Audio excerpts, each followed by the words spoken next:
कुळु कुळुर मधुर शब्दरे बोही जाउछि झरणा।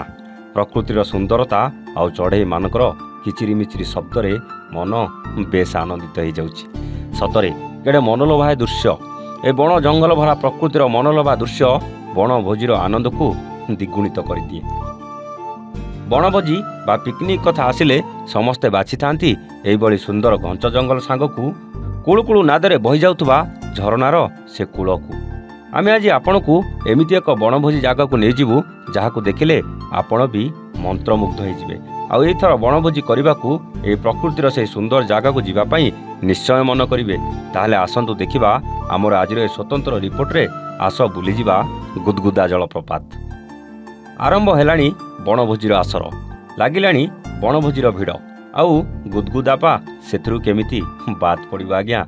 गुदगुदा जलप्रपात हेउछि पश्चिम ओडिशार एक लोकप्रिय पर्यटन स्थली।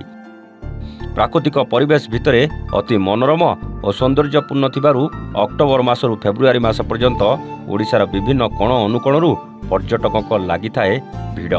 बुलिबा सांगकू बनभोजीर लागे आसर। पश्चिम ओडिशार संबलपुर जिला कुचिंडा उपखंड अवस्थित ए गुदगुदा जलप्रपातटी संबलपुर सहररू कुचिंडा दे बणई रास्तार गले 100 किलोमीटर जीवाकू पड़े। कुचिंडारू मात्र 20 किलोमीटर कुसुमी छकरू 12 किलोमीटर डाहाण रास्तार गले पड़ी थाए प्राकृतिक सौंदर्य भरा गुदगुदा जलप्रपात। गुदगुदा जलप्रपातर उन्नति पई प्रशासन विभिन्न पदक्षेप नेउता बेले बण पहाड़ घेरा अंचल होइतिबारु मोबाइल नेटवर्क रे समस्या लागि रहिथाए। कौनसी अघटन घटिले आम्बुलांस अग्निशम बाहिनी किंवा पुलिस को फोन करिबारे बहु असुविधार सम्मुखीन होइतांती पर्यटक।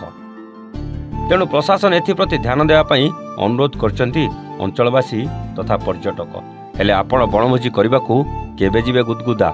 जदि प्लान करिनांती तेबे एबेठू योजना करी बनभोजीर मजा नेबाकू थरे गुदगुदा जलप्रपात निश्चय पहुंचंतु।